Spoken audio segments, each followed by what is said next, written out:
How is AI changing paid search advertising? Hello there, and welcome to the recording of another episode of Marketing Scoop, the SEMrush podcast that's growing ever and ever more popular. This is the informal introduction before we start proper with the podcast recording that you will hear if you subscribe to the audio version itself. We will take a little while before we get a few viewers starting to watch us. But for the recorded version, for the viewers that are watching the recorded video, I just want to share something quickly, and that's my screen here. And if you go to semrush.com/podcast, we've got our very own page here, Marketing Scoop Podcast, and you can find links on this page to subscribe to the audio podcast on iTunes or Android, Stitcher, Overcast, and Spotify as well. And there's a few other platforms that you can, of course, subscribe to if you just search for Marketing Scoop Podcast if you fancy checking out the show or subscribing to the show in audio format. We're having the recording happen live on YouTube, of course, so you'll be able to see us as well as hear us, which may or may not necessarily be a good thing, but it's good to have you here if you're watching live. We're getting a few people starting to join us now, so hi to everyone who's happening to join us live. Tell us a little bit about yourself. Where in the world are you joining us from?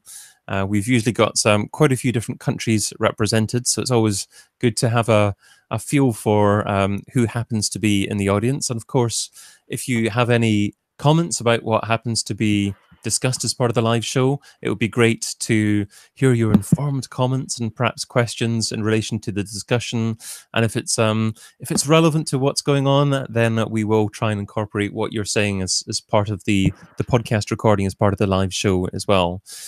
So yeah, great to have you all in here. Tell us a little bit about yourself. Tell us where you're from. Tell us perhaps what area of digital marketing is your specialty.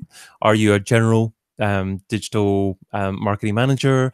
Are you a paid advertising specialist? Because what we're doing now in the show is we're doing 4 styles of episode. We're doing one episode in the form of paid advertising, one episode in SEO, one episode for content marketing, and one episode as a success story.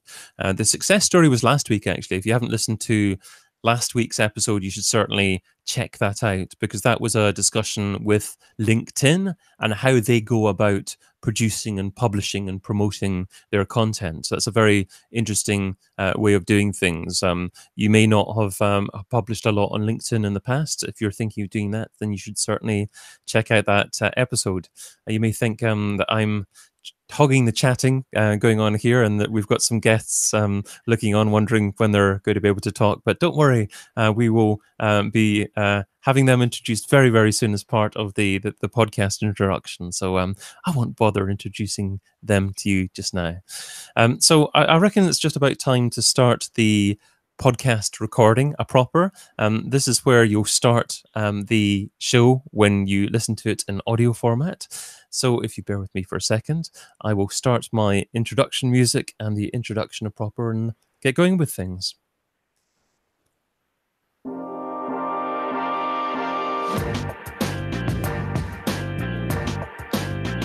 In fact, what I'm going to do is I'm going to start the music again, because my notes weren't in the proper place. So take 2. Here we go.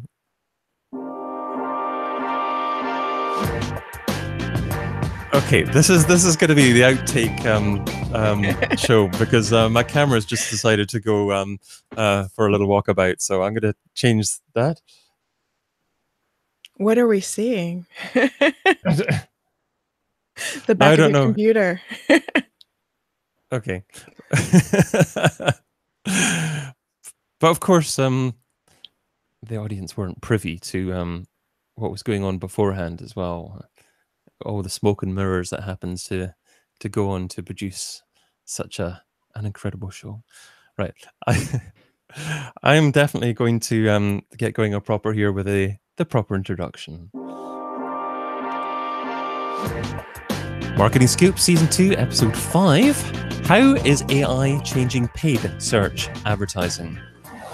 Broadcasting live on the SEMrush YouTube channel, this is Marketing Scoop, the SEMrush show that reveals the latest digital trends and technologies that impact your marketing strategy. Together with industry experts, we delve into SEO, advertising, and content marketing to uncover the ultimate recipe for digital marketing success. I am your host, David Bain, and for most of Season 2 of The Scoop, I'm also pleased to be joined by the Queen of Chocolate SEO. And I'm going to give you a different introduction every show, Judith. Yeah, an international speaker and trainer and the founder of Decabit Consultancy. G'day, Judith Lewis. Hello. I'm back from Australia at last, but off to Brazil next week. So, international globetrotter. Can't keep up with her. Well, if you manage to join from Brazil, I'll be very impressed. So, looking forward to seeing what your bandwidth and delay is like then. I'm looking forward to it too. And today's guest, though, first up, a polyglot of a lady. She's a columnist on a conversational AI and digital marketing for Search Engine Land and senior manager global engagement for Microsoft. Welcome to The Scoop, Purna Virji. Thanks for having me, David. I'm so excited. Thank you, David and Judith. Oh, thank you for joining us, Purna. Next up, a technologist with a deep interest in paid search and automation. He's the founder and CEO of automated ad optimization platform AdFury. Welcome, Matt Macchia. Hi, guys. Hey, thank you so much for having me. I appreciate it. Yeah, thanks so much for joining us as well, Matt. So today we're going to be largely talking about how AI is changing paid search advertising, but first up, let's get our panel's views on a couple of paid advertising stories that are making the news this week. So we touched upon the fact that how Amazon advertising is on the increase in a previous episode of The Scoop. So it's been hitting the headlines again this week with a survey from Third Door Media. So Matt, let's start off with your views on this thing. Are you actually using Amazon advertising yourself? I don't, right? So AdFury is mainly focused on AdWords, and so we haven't been diving into anything that Amazon's been doing. But I think that Amazon's in a really interesting position where they have so much information about their users. And we were just having this talk a few minutes ago before the podcast, but they see not only what you're buying, but what you're looking at and your intent. That's extremely powerful. And so I think that really they have so much visibility, it becomes a really invaluable ad platform, and I think that they'll be able to do some stuff that's just kind of incredible that a lot of other companies won't be able to compete with. Wonderful. Okay. So you say you're not using the platform at the moment. Does that mean that you intend to use the platform in the foreseeable future? I intend to research it. And the reason why is because we're so focused. So AdFury is an automation platform for AdWords, and we help create and manage campaigns. And so for us, our focus is entirely on how do we provide for our customers a tool set that makes their life easier in being able to manage large campaigns. So what ends up happening is when customers come to us and they're saying, hey, we need help managing our Amazon campaigns, that's when we start getting pulled into it. So right now, I don't have any plans to dive into it until we get those customers that demand it. Got you. Okay, so it's certainly interesting that we're seeing many stories of the rapid growth of this platform. Until recently, I viewed it as something that was only appropriate for people who were selling things on Amazon, but it certainly appears to be very much more than that. But Purna, what are your thoughts on the growth of Amazon as an advertiser's place to be? I think it will be interesting for us to watch. Like if I talk to some of our clients, I think people are spending some time looking at it there. But I guess we'll wait and see. I don't know if I can weigh in anymore. Yeah. It's one of these things to watch and be aware of. It's something that most traditional digital advertisers probably aren't utilizing at the moment. But it's always interesting when you see so much growth from a platform that has such a significant footprint. So it's certainly one to to watch. Judith, are you wanting to weigh in on this at all, or hang fire until something else? Well, actually, I find it very interesting because a lot of people that are looking for things, consumable goods mainly, but besides the FMCG side of things, most people looking to shop for something go to Amazon, not Google. And this is some and often not Bing, but there are many people who use Bing. So, but Amazon has become the de facto marketplace that people go to. So having that huge volume of people there already, it makes sense for them to then monetize in ever more ways through the paid advertising side of things. So it makes sense as a next move. And I will actually rejoin can I add to that? That makes a lot of sense. And it's something that we studied as well. So our data science team at Bing did a little study into Amazon versus search, like how are people using them differently? And I think the fact that we say that, oh, more people start searching on Amazon than on a search engine, whichever search engine, is actually a little bit of a myth, because we'll only go there if we know what we want or if we're looking for. But things like if we want to do research on a product or try to find more information, for example, like best cough medicine, you wouldn't do that on Amazon. You do that on a search engine. So a lot of the terms with qualifiers or things that help you narrow it down for what you're looking for, people still very much use a search engine much more than they even think on their own. Yeah, absolutely. I'm keen to find out to see if Amazon can also perhaps be an effective retargeting network moving forward, because as you point out, obviously people go there to buy something, they probably know what they're going to buy. But if Amazon have enough detail on what someone's next move may likely be, then it could prove to be an effective retargeting network as well. Yep. Personally, I think I'm really excited to see what they'll do with Alexa and the voice ad sides of things. So that's something that I'm personally keeping an eye out on. Yeah, I think that the chatbot arena is going to be super fascinating. But back to the question about Amazon, is I also think that, so since they have all that data, the remarketing component could be profound. And if they crack the nut on search, it might be a real great opportunity right now to pick up search traffic for much cheaper than it would cost on another platform. I think it's definitely an avenue that I would be exploring if I had that campaign that needed to generate leads.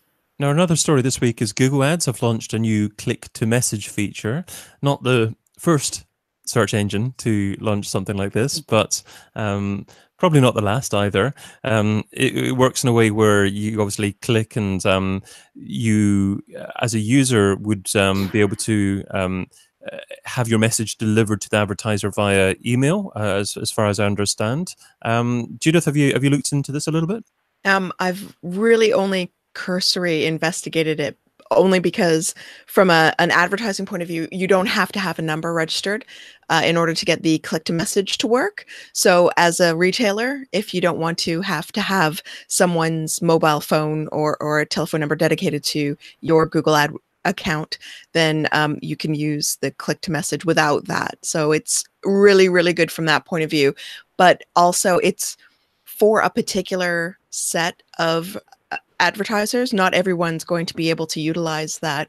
So I think for those people who can and don't want to have to add a telephone number, it's perfect. It's really going to help enable them to do more with communication. But obviously, as we said earlier, they're not the first to market with something like this.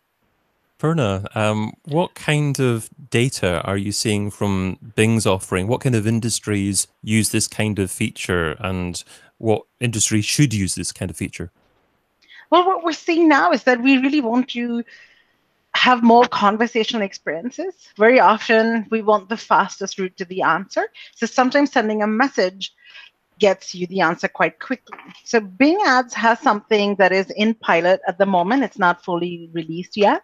It's called the chatbot extension. So what happens is a business can choose to tie in a bot to their ad. So let's say, for example, the Microsoft team was using it for our devices that we sell. So if I had a question such as, I'm trying to figure out what's the difference between a Surface 4 or a Surface laptop, I could, rather than like going to the website, searching around, trying to find the answer, I could just click chat with the messenger bot. That's another line from the ad, and ask the bot the question right there, and it will guide me to the right place. So what happens is, if you click that, rather than getting an email or any message sent, a Skype window opens right there. So that's how they differ. But we have seen that it makes life a lot easier for people. It saves them time. It can get them the information that they need right away. And so far, all of our early results, we don't really have numbers at the moment to share, but it's pretty encouraging. Like from some of the clients who I've talked to who've used them, they've had really good studies. And it doesn't have to be related just to retail. We've had even a B2B company recently come and tell us about how much they are finding it valuable in using it for when people are trying to get more information about what they do. Matt, what's your opinion of the value of click-to-message features? I think it's profound. It's profound. So, our experience has been, we have one customer who is very much focused. It's auto insurance lead gen. They're 100% about click to call, right? So that's been their whole focus over the past while, has been, how do we generate more phone calls? They have their own call center, so it makes sense for them to be able to generate these click to call numbers. But the click to call messaging, they were eager to try as soon as it came out. And for them, it made complete sense because they're able to tap into people that are interested in a different experience. A lot of people don't want to call and talk to somebody, right? Like, we get so many sales calls as it is. Oftentimes you want to be able to engage on a medium that you have more control over. You can stop or start as you need to, and messaging just makes sense. And so for him, it completely changed how things were happening for him, where he could have his customers engage with click to text. They were able to go ahead, ask information, and he's not overwhelming them and turn into leads. So this next step, this new feature from Google, allows people to engage when they don't have a call center. So, the click to message was great if you had people on call 24/7 to be able to answer those messages. And so now with an email, they can go ahead and have the actual advertiser respond at their leisure as well. And so it becomes a very profound exchange, so to speak, right? It lets people kind of do this in the way that they both want to engage. And the other feature that we haven't really talked about was being able to respond with autoresponders, which can be powerful as well. So that becomes a very own crafted message as well, this is going to get interesting as well. And Purna, you were just talking about the chatbots. And so when we start getting enough data for any of these clicks that come through, and we can start customizing autoresponders based on that click, that becomes ridiculously cool.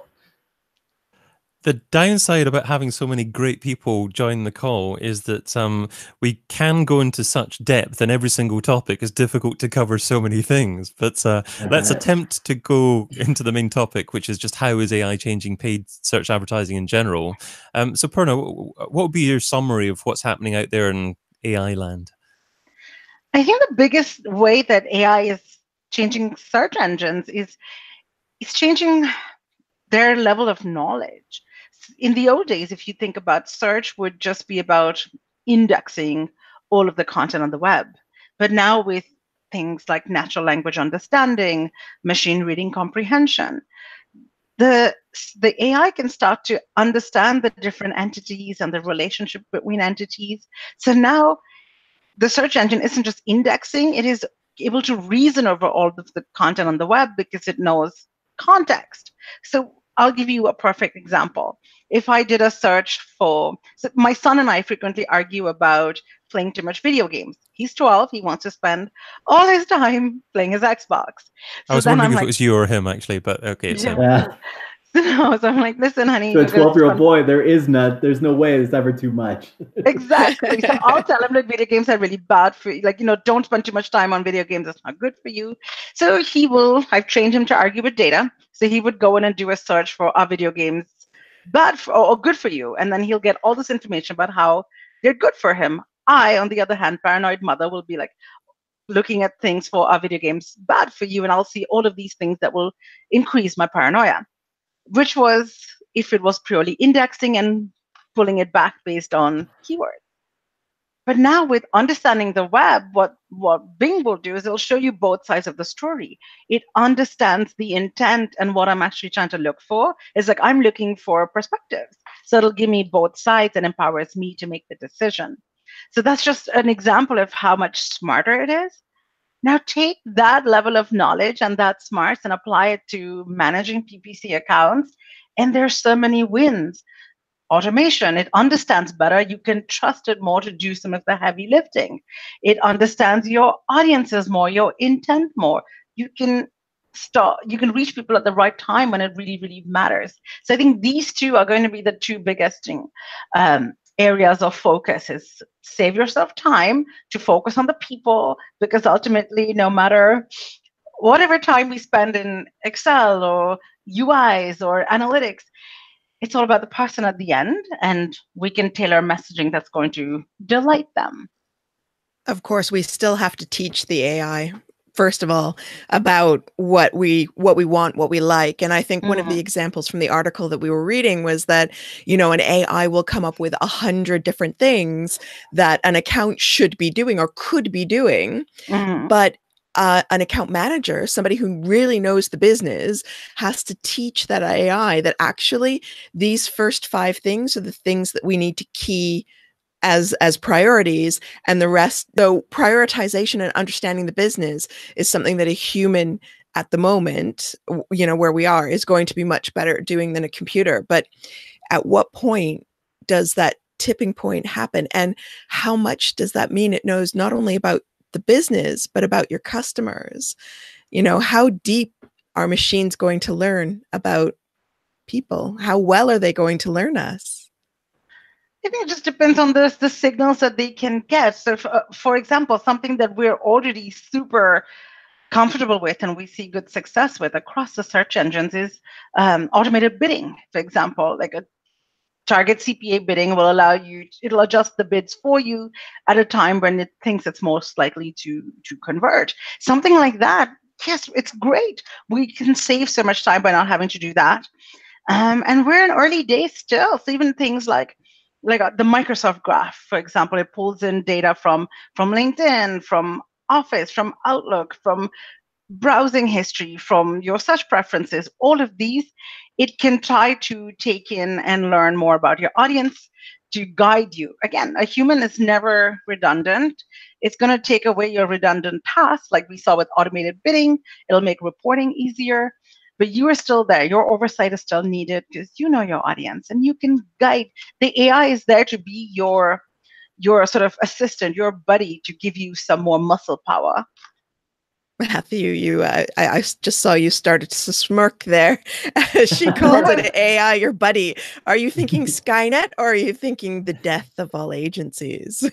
Well, I think here in this time and place, AI is only helping us, right? And so really for both Bing and for Google, the idea is how do we craft a customer experience that's great for everyone, right? So they want their advertisers to be happy more than anybody, and they want the consumer to be happy.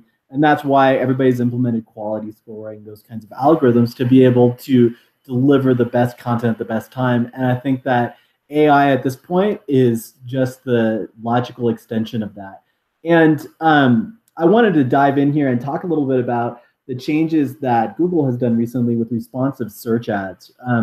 You guys are, I'm sure, familiar with the changes that have come out. It's a product that's in beta, but the idea being that you can create multiple headlines and descriptions, and so Google's goal here is to do away with ad testing and just be able to find the particular message that goes directly to this consumer. What's the best one that speaks to them as a consumer?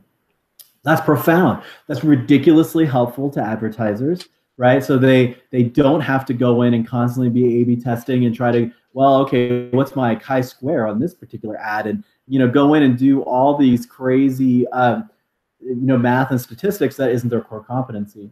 And instead, Google takes care of it for you. That's profound. That's really huge, right? And so for all these different components that are coming about. So automated bidding, as Purna just mentioned, right? Ridiculously helpful, and it does better job than humans could do, right? Just straight up. Second point is, being able to not have to rewrite ads over and over again, and just have the system be able to do that. Chatbots that are coming. There's some really interesting developments that are coming down the pike, and I must say that as PPC managers, everybody needs to be conscious of these and use the tools at your disposal, because if you don't, it's going to be a different world in about 2 to 3 years. It'll be much harder for people to be able to compete without being at the forefront of these technologies. So Matt, what are the top 2 or 3 activities that a paid search marketer, a paid advertising marketer is doing at the moment manually that they absolutely need to be automating? Oh my gosh, straight up A/B testing. A/B testing for everything, they need to be automating it. There's just no question, right? So right now, for most PPC managers, they're going to have to go through every single ad, and they're looking at, okay, what are the performance of this ad? What's the impressions versus clicks? What's my conversions versus clicks? And then being able to try to come up with what's the winner and what's the loser. The problem is humans are really bad at this. We're really, really bad, and we have bias. And so we can't choose just by looking at these numbers. We need to use methodology to do so. So if you're using an automated tool to be able to test your ads, to be able to know which one's the winners and which ones are the losers, it takes you out of the equation. So your darlings, you ever hear the phrase, kill your darlings? That's what we're doing here, is you got to let the system decide what's working best and what's not working best. And then the second level is automated bidding. Okay, so that's what AI is doing to paid search advertising at the moment. What about going into the future a little bit, 1 year, 2 year into the future? What other specific activities that a paid search marketer is doing at the moment are going to be replaced by the bots? I think almost everything is going to get replaced by bots. So in my view, now I could be wrong, but here's what the end result is. You are trying to generate ads to usually for leads. So if you're in Google, you're doing search to try to generate leads. For lead gen, what will happen is at some point, Google will say, how much do you want to spend? And Bing as well. Will say, how much do you want to spend? And let's just generate leads for you, and take you out of the equation as a PPC manager almost entirely, where they will take care of all the lead gen and just deliver you the leads of people in your area that are interested in your service or product, and that's kind of how it's going to end up. Now, whether that's a good thing or a bad thing remains to be seen. Right? But that's really the end goal for everybody involved, and it's a much more efficient system as well. So what skills does a paid search marketer need to learn to future-proof their existence? So right now, for PPC managers, they need to be looking forward, and they need to be using tools to be able to help them compete against other PPC marketers. So just to state this, we're still in the dark ages. Purna mentioned this. Like, we're still in the very beginning of AI kind of taking over. But the reality is, we see it coming, right? We see this tidal wave, and what they need to be doing is they need to be engaging with tool sets to be able to help them manage campaigns more efficiently and on a larger scale, right? So they can get the economy of scale. So here's the thing about AI is that it's very difficult for us to look at a small campaign and learn enough information from that small campaign to be able to find out anything useful. But when you have hundreds of thousands or millions of a certain industry type, plumbers, all these plumbers have very similar campaigns, attorneys, whatever that service is, when you can look at them across scale and be able to take those learnings, that's profound. So that, okay, this ad works across 10,000 of these campaigns. Unequivocally, it works, right? It's just it's the winner. You can't do that if you're a small PPC manager, right? So you've got to engage with tool sets that can help you learn things beyond what you're able to learn from your small campaign and help you manage that campaign in a more efficient way. I have a slightly different. I think that a lot I agree with a lot of what Matt has said. There's a few things that I think will differ. There are most things that AI can help with now as well, and we'll see more and more with reporting. A good way of looking at it is that anything, if it's super repetitive, and then it can be done by a machine much more easily. So if you think about like getting your taxes done, that a machine can do that. Your reporting, pulling this report, bidding, all of that, it's easy for a machine to do. Where humans are still going to be so much needed, I think, is the creative side. If we look at people who understand other people who can write and engage conversationally with people, so depending on the different medium, however we're talking to our audiences. So I would say look at people in the future who have a strong understanding of people with psychology background and understanding of what motivates people with a conversion rate optimization background. Things like that are still going to be very, very much needed because we're still appealing to the humans. And we'll have more time to focus on it if we have to do less of the time with all of the reporting. Like I remember like many years ago when I was agency side, I would hate the first of the month because that was when all the reporting was due. I would pretty much turn into a reporting monkey for like 2 days. And I was so happy when when the analytics tools made it easier, I could ask it questions. So now, you can talk to your analytics tools, whether it's Power BI or something. I guess even Google Analytics, you can do it. You can say like, hey, tell me what happened last year with this, and it'll spit out a report. It's so much easier. Oh, the Purna, reporting monkeys. Purna, you're absolutely right, and just proving you're much smarter than I am in this regard. No, not at all. I think you have so many valid points, and you're right about the big data sets as well. I mean, that's the one thing machines can do better than humans can, which is parse through a lot of data much more quickly than any of us could ever hope to. And we see that in use across countries like Asia and China, where AI is so much more prevalent. They're really using it to identify where are the gaps in customer experience and how can we slide in and how can we create the best experience that will make people more likely to convert. The other thing with PPC is that we're seeing like it's not just always going to be text ads. There's going to be different areas where optimizations are going to be considered, whether it is going to be who knows when in the future. Like I don't think any of us can guess when or what they'll look like, but at some point there will be conversational, some form of conversational advertising. There will be chatbots. There will be even like image ads. Right now, you can take a picture and you can do shop the look on things like Pinterest. You can snap to buy, even on Bing, and I think Google has this as well, where you can search within an image. Now, that's not an ad, but it's pulling data from your product feed. So in that way, that's just another reason to optimize your PPC merchant center because there's more options to expose that data thanks to advances in AI. So many great thoughts, and so much further the conversation could still go, but we're going to have to hopefully continue this in another episode because that just about takes us to the end of episode 5 of season 2. Just time for an actionable tip from each of our guests related to or not necessarily related to what we've been discussing so far. So Purna first. Purna, what is your actionable tip? I think one thing I would say PPCs should focus on is test out the new audiences that have come in. For example, in-market audiences, both on Bing and Google, is probably one of my favorite ways for a company to spend very little time for hopefully quite a good return on investment. Superb. Okay, and you can find Purna over at Purna Virji on Twitter or LinkedIn, and of course Bing is where Purna's from. You should check out the Bing homepage today, actually. If you're listening to the podcast somehow in the 31st of October, it has a cool Halloween type theme. I think this podcast episode will be released a couple of hours before the end of Halloween, but if you don't, it was a good homepage. So thanks for joining us, Purna. Thanks for having me. And Matt, so what is your actionable tip?